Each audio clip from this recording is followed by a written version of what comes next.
안녕하십니까. 트러스트온 자산운용 연금 포럼 대표를 맡고 있는 강창입니다. 지난 시간에는 IRP, 즉 개인형 퇴직연금 계좌를 왜 지금 적극 활용해야 하는가 하는 내용에 대해서 소개를 해드렸는데요. 그러면 오늘은 그 IRP 계좌에 거기다가 이제 여러 가지 상품을 넣어가지고 운용을 잘해야지 되는데 그 IRP 계좌의 수익률을 높이려면 어떻게 해야 되는가 하는 내용에 대해서 소개를 좀 드리도록 하겠습니다. 연금 전문가, 연금 상품 전문가 지철원 연구위원의 도움 말씀을 듣도록 하겠습니다. 그 지휘원 소개 좀 해주시고요. 네, 안녕하세요. 트러스트온 자산운용 연금 포럼의 연구위원 지철원이라고 합니다. 네, 그 수익률 높이기 위해서 우선 그 가입할 때 유의할 점부터 말씀 좀 해주실까요? 예, 뭐 전 시간에도 말씀드렸던 것 같은데 IRP의 용도는 퇴직급여를 받기 위한 용도. 두 번째는 자율적으로 퇴직연금만으로 노후 자금이 부족할 것 같으니까 세제 혜택을 받으면서 추가적으로 납입하는 용도로. 그런 용도 두 가지가 있습니다. 네. 퇴직급여를 받기 위한 용도인 경우에는 나중에 일시금으로 인출할 것인지 10년 이상 연금으로 나누어 받을 것인지 이거에 대해서 고민하면 되지만요.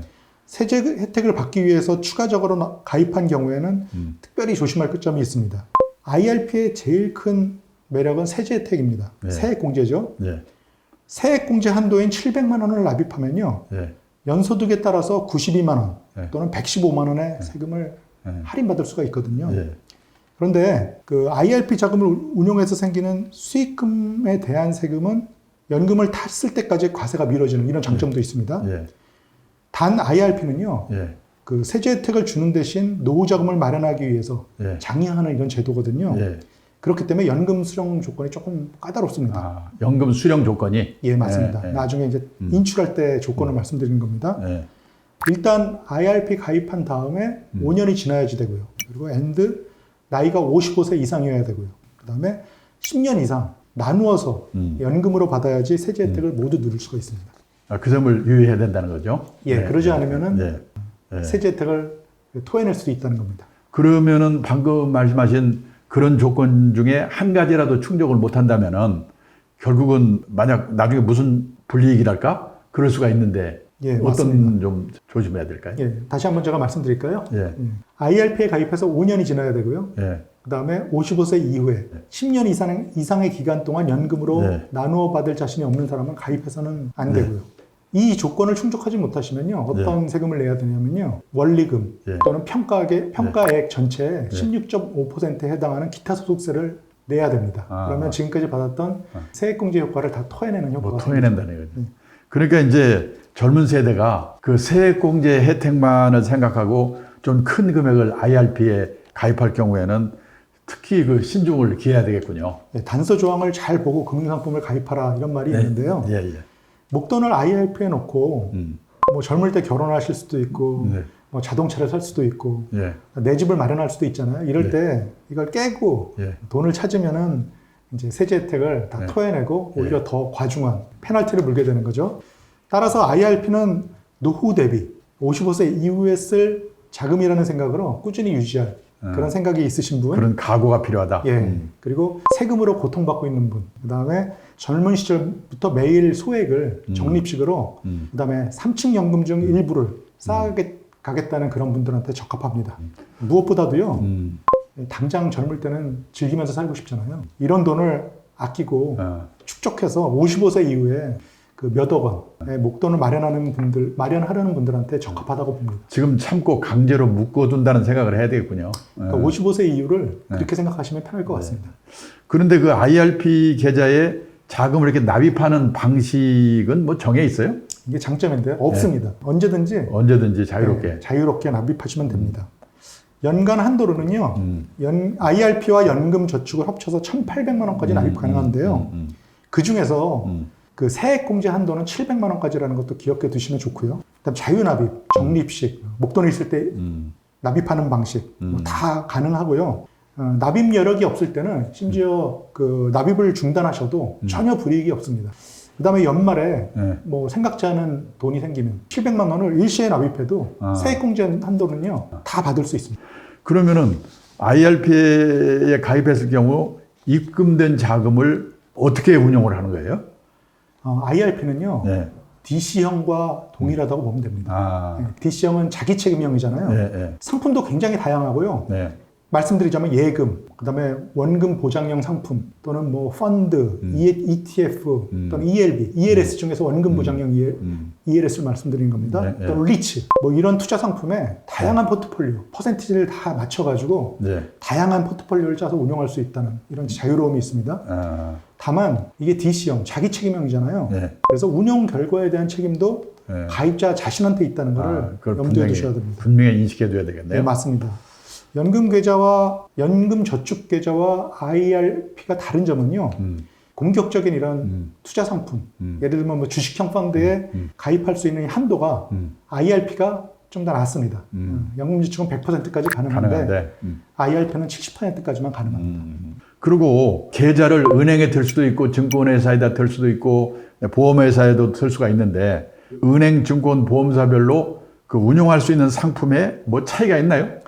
은행과 보험이 좀 간단하고요. 네. 뭐 예금이나 펀드 정도, 그다음에 보험사는 보험까지 포함이 됩니다. 근데 증권사는 예금, 펀드, 리츠, 그다음에 ELB, 그다음에 ETF. 근데 ETF는요, 그 시스템을 갖춘 그 실시간 거래가 가능한 펀드라서 그런 시스템을 갖춘 일부 증권사만 가능합니다. 이런 점을 알아두셔서 가입하실 때 취급 상품의 종류는 금융회사가 어떤 유형인지, 그 다음에 또 회사마다 또 다르거든요. 그래서 이런 것들을 잘 알고 홈페이지에서 확인하시고 가입하시면 좋을 것 같습니다. 그러니까 이제 IRP의 운용 수익률을 높이려면은 그 펀드라든지 ETF, 리츠 이런 그 투자 상품 중에서 우량 상품을 이렇게 잘 골라줄 수 있고, 그 다음에 투자 상품을 상담을 잘 해줄 수 있는 그런 금융회사와 거래해야 되겠다. 근데 만약에 그렇게 생각하고 가입했는데 그 금융회사가 좀 나중에 보니까 만족스럽지 않다. 그러면 계좌를 딴 데 옮길 수 있나요? 가능합니다. 아, 그래요? 작년에 특히 이동이 많았는데요. 네. 이전 제도라고 합니다. 아, 작년 한 해 동안 은행과 보험사에 있던 그 연금 계좌, 연금 계좌라고 하면 IRP, 연금 저축 둘 다 말하는 겁니다. 그래서 총 1조 1,400억 원. 이게 보통 작년 흐름은요, 네. 워낙 모든 자산의 수익률이 좋아서 그런지 네. 증권사로 많이 이동을 했습니다. 은행, 보험사에서 증권사로 이동을 한 거죠. 금년 1월만 해도요, 뭐 2,800여 원의 큰 자금이 한달 이전이 동안에? 됐습니다. 예, 한 달 동안. 연금 개시 전후에 언제든 다른 금융기관으로, 다른 금융회사로 옮기는 게 얼마든지 가능합니다. 이전 절차도요, 이전에 비해서 굉장히 간단해졌습니다. 먼저 이전하고 싶은 금융회사에 찾아가셔서 이 IRP를 개설하면요, 한 번에 처리가 가능하게 그렇게 바뀌었습니다. 이전하게 되면요, 세제 혜택에 대한 손해는 전혀 없습니다. 그대로입니다. 근데 주의하셔야 될 거는요, 정기예금을 해지하고 옮길 때 이 이율이 낮아질 수 있거든요. 그래, 도중에 해야겠다. 예, 예. 해지 이율이 작잖아요. 그래서 이렇게 될 수도 있고요. 그 다음에 보험 같은 경우에는 해지하면 해지 환급금이 원금보다 더 적을 수도 있거든요. 그래서 이런 점들은 그 염두에 두시고 또 하나는 펀드 교체를 할 때도요. 이게 중도 환매 수수료가 있는 경우가 있잖아요. 그래서 이런 경우 이런 점들은 사전에 확인하시고 이전을 결정하셔야 될 걸로 생각합니다. 그러니까 은행이나 보험사에서 증권회사로 연금 IRP 계좌가 이렇게 옮겨가고 있는 이유는 거기 가면은 수익률을 많이 낼 수 있을 거라 이렇게 기대를 하고 가는 것 같은데 사실은 그게 혹시 잘못되더라도 자기 책임이라는 생각은 꼭 갖고 가야 되겠네요. 예, 맞습니다. 예. 그리고 이제 퇴직급여 수령 용도의 IRP든 세제 혜택 플러스 추가 적립 용도이든 노후자금 마련해서 하든 IRP든 나중에 연금 형태로 받게 되면 연금 소득세를 내야 되는데 그 소득세율은 어떻게 됩니까? 이 돈의 성격에 따라서 예. 이 세율이 예. 다르게 예. 적용이 됩니다. 퇴직급여 있잖아요. 예. 퇴직금이라든지 퇴직연금 받은 것들 이런 것들은 원래 퇴직소득세를 내야 되는데 IRP 계좌에서 연금 형태로 꺼냈으면요. 아까 그 조건을 충족하는 형태로 꺼내쓰게 되면은 30% 퇴직소득세에서 30%가량 할인된 연금 소득세를 냅니다. 네, 첫 번째고요. 그 다음에 이 퇴직급여 외 나머지 자금, 자발적 납입금이라든지, 그 다음에 거기서 생긴 그 수익금이라든지, 또는 퇴직급여에서 생긴 수익금이라든지, 이런 것들은요, 연령에 따라서 차등된 세율을 적용하는데요. 연금소득세라고 합니다. 근데 연금소득세는요. 55세에서 69세 사이에 받는 연금액에 대해서는 5.5%, 70대에 받는 자금에 대해서는 4.4%, 그다음에 그 80대에 받는 자금에 대해서 80세 이상에서 받는 그 연금액에 대해서는 3.3% 이렇게 차등적으로 점점 내려가는 이런 세율 구조를 가지고 있습니다. 그리고 그 은행 예금은 일정 금액까지는 예금자 보호가 되잖아요. 근데 IRP도 예금자 보호 대상인가요? 이거는요. 예. 일반 금융상품에 적용되는 룰이 똑같이 적용된다고 보시면 됩니다. 예. 이게 무슨 얘기냐 하면요. 예. IRP 자체는 계좌이기 때문에 상품, 금융상품 상품 보호 아니란 대상이 말이에요. 아니죠. 네. 그런데 IRP 안에 계좌 안에 들어있는 자금 중에서 예금에 대해서는 원리금 합산 4천만 원까지 예금자 보호가 되는 게 똑같습니다. 그런데 펀드, 리츠, ETF, ELB 뭐 이런 것들 있잖아요. 이런 거는 뭐 아시다시피 투자 상품이거든요. 네. 근데 투자 상품에 대해서 예금자 보호를 하진 않잖아요. 그렇죠. 그래서 이런 것들에 대해서는 당연히 예금자 보호가 되지 않습니다. 그 말씀을 들어보니까 IRP 가입 시 유의해야 할 점에 대해서 제대로 이해를 해야 되겠구나 하는 생각이 드는데, 그런 점에서 유의는 해야 하지만은 결국 IRP 계좌의 수익률로 비교해서는 계좌에 넣는 상품, 그 중에서도 투자 상품들을 잘 골라야 되겠다는 생각이 드는데, 특히 펀드 상품을 잘 골라야 되겠다는 생각이 드는데, 우량 펀드를 고르는 뭐 기준 같은 거 뭐 있나요? 네.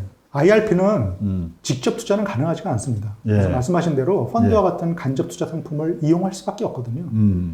그런데 제가 이걸 갖다가 어떤 상품, 뭐 이런 유형의 상품을 가입하셔라 이렇게 얘기하는 것보다 뭐 조금 재미가 없겠지만 원칙을 말씀드리는 게 옳을 것 같습니다. 예, 예. 먼저 본인의 투자 성향을 잘 아는 게 좋습니다. 너 자신을 알라라는 말씀을 드리고 싶은데요. 자기 투자 성향을 모르고 자꾸만 누구 말을 듣고 지나치게 공격적으로 하거나 아니면 너무 소극적으로 가서 나중에 후회하시는 경우를 많이 보거든요. 근데 이게 누구를 원망할 수가 없습니다. 두 번째는 투자 결과가 결국은 자기 책임이라는 겁니다. 예, 이런 간접 투자 상품, 특히 실적 배당형은 자기가 결정하고 자기가 책임지는 이런 성숙한 자세가 필요하거든요. 수익이 생겨도 내 거고요. 손실이 생겨도 남 탓을 할 수가 없는 게 이 간접 투자거든요. 그래서 그거 갖다 염두에 두셔야 되겠고요. 그 다음에 리스크를 관리하는 게 중요하지만 그렇다고 해서 생기지 않을 리스크라고 그래야 될까? 이게 과도한 염려증인데요. 너무 두려워할 필요가 없을 거라고 저는 생각을 합니다. 네, 사실 이걸 너무 두려워하시다 보면요. 결국 은행 예금 이자율에 수렴할 수밖에 없거든요. 선진국의 10년 이상 장기 그래프를 보시던지 뭐 아니면 우리나라가 굉장히 성장을 크게 한 나라잖아요. 이런 나라의 그래프를 보시면은 아마 이해하실 겁니다. 언제 들어가셔도 은행 이자보다는 수익이 좋았거든요. 그리고 그 화분을 키우듯이 그다음에 아이를 키우듯이 관심을 가지고 돌보는 자세. 내 돈이니까 자기가 제일 아낄 수밖에 없거든요. 관심이 생기면요. 찾아보게 되고요. 그다음에 대응도 하게 되실 겁니다. 다만 리스크와 관련된 건데요. 미래를 확실하게 알 수 있다는 생각은 버리시는 게 좋을 것 같습니다. 그 이제 얘기 듣고 보니까 같은 IRP 계좌라고 하더라도 현역 시절에 회사에서 내주는 퇴직연금만으로는 좀 부족하니까 세제 혜택 받으면서 추가 적립 그 용도로 IRP를 활용하기 위한 것인지, 퇴직 후에 퇴직급여 수령 용도로 활용하려고 하는 것인지, 이거에 따라서 운용 전략도 좀 달라지겠다는 생각이 드네요. 예, 그게 돈의 성격이 달라서 네, 그렇죠. 전략이 달라지는 것 같습니다. 네. 퇴직 후에 목돈을 받는 경우 있잖아요. 네. 이 퇴직금, 네. 퇴직연금이죠. 이거는 노후자금을 목돈으로 넣어놓고 인출하는 게 굉장히 중요한 과정이거든요. 그래서 약간은 보수적인 운영 전략이 옳다고 저도 느낍니다. 네. 네. 근데 세액공제를 받으려고 젊을 때 자유롭게 납입하면서 세금도 줄이고 네. 이렇게 납입하는 IRP 납입금은요. 네. 장기 적립식으로 투자할 수밖에 없거든요. 네, 네. 이게 본질입니다. 네. 그래서 자연스럽게 투자 리스크를 줄일 수가 있어요. 또 대부분 현역이니까 네. 앞으로 수입이 더 늘어날 걸 기대하면서 앞으로 더 장기적으로 일할 걸 기대하면서 모으는 과정이기 때문에 다소 공격적으로 운영해도 저는 괜찮다고 생각합니다. 아. 그런데 퇴직급여는 처음에 말씀드린 것처럼 분산 투자의 원칙을 반드시 지켜서, 어떻게 보면 정년 이후니까 다른 여유자금이 풍부하신 분이라고 하면 모르겠는데 이게 정말 나의 노후 자금이 이거 없으면 안 된다 이러신 분들이라고 하면은 자신의 투자 성향보다도 다소 좀 소극적으로 운용하시는 것이 낫지 않을까 그런 생각을 합니다. 그러네요. 근데 퇴직 후에 지금 말씀대로 노후 자금을 인출해 쓰면서 그 남는 자금은 운용하는 단계, 이게 이제 퇴직하고 나서거든요. 세계 평균을 보니까 모아둔 노후 자금의 연 4% 정도를 꺼내가지고 12로 나눠서 이렇게 쓰고 남은 자금은 연 3% 정도. 그러니까 펀드로 말하면 혼합형 펀드 정도. 그리고 주식을 직접 하게 되면은 전체 갖고 있는 자금 중에서 한 20% 정도까지만 주식을 내야 되는, 그러니까 보수적으로 운용해야 된다. 근데 사실은 퇴직하고 나서도 막말로 말해서 튀기려고 하는 분들이 있는데 그런 건 좀 조심해야 되겠네요. 예, 이게 보시면은 3%의 수익률을 목표로 운용한다 그랬는데 네. 초저금리 시대가 되다 보니까 이것도 네. 사실은 상당히 네. 어떻게 보면 공격적인 포트폴리오라고 볼 수도 있을 그렇죠. 것 같습니다. 네. 가장 두려운 게 네. 이만큼을 쓰려고 목돈을 마련해 놨는데 돈이 떨어지고 아직 건강하시고 아직 살 날이 많은 경우가 이게 문제가 되는 것이거든요. 네. 그래서 자금 고갈 시점을 내가 천국 가는 시점으로 딱 맞추면 참 이상적인데 네. 그걸 미리 알 수가 없잖아요. 네. 그래서 물가 상승률, 그 다음에 자금 인출률, 그 다음에 투자 수익률 이런 것을 여러 가지로 가정해서 이 고갈 시점을 계산해 보는 게 지금 말씀하신 그런 예거든요. 그런데 앞으로 네. 예를 들어 가지고 물가 상승률을 3% 유지한다. 가정하는 거죠. 네. 그 다음에 연평균 투자 수익률이 좀 과도하지만 5%. 제가 이렇게 해보고 한번 계산해 봤거든요. 네. 그래서 매년 4%씩 꺼내 쓰는 겁니다. 근데 잔고에 4%를 꺼내 쓰는데 말씀드린 대로 물가 상승률이 있으니까 첫 해는 4% 꺼내 쓰지만 네. 그 다음에는 4%보다 그거의 3% 정도 오른 물가 오른 만큼. 그렇죠. 예, 그렇게 꺼내 써야지 이게 생활 수준이 유지되잖아요. 그래서 그렇게 한번 계산해 보니까요. 한 33년 버틸 수 있겠더라고요.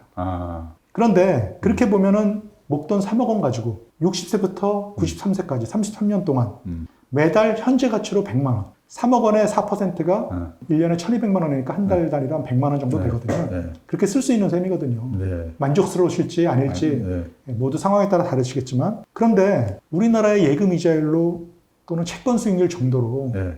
이 물가 상승률도 못 따라가는 그렇죠. 형편이잖아요. 그래서 어느 정도 제가 뭐 딱 찍어서 말씀드리면 이런 고수익을 낼 수 있는 투자 자산은 주식 정도거든요. 네, 그래서 주식이 어느 정도 투자 비중을 갖고 있지 않으면은 이렇게 수익을 내기 어렵다. 예, 수익을 내기 어려우시고요. 네. 아니면 네. 미리 더 큰 원금을 마련해 미리 놓으셔야지, 마련해 두는 목돈을 거죠. 마련해 놓으셔야지 됩니다. 네. 아주 중요한 상품 IRP 개인형 퇴직연금에 가입을 할 때 유의해야 될 점, 그 IRP 계좌에 들어가 있는 상품을 어떻게 하면 잘 운용해서 수익률을 높일 수 있는가 하는 내용에 대해서 소개를 해드렸습니다. 청취자 여러분께 조금이라도 도움이 되셨으면 감사하겠고요. 그 지철은 연구원도 수고 많으셨습니다. 네, 대표님 감사합니다. 수고하셨습니다. 네.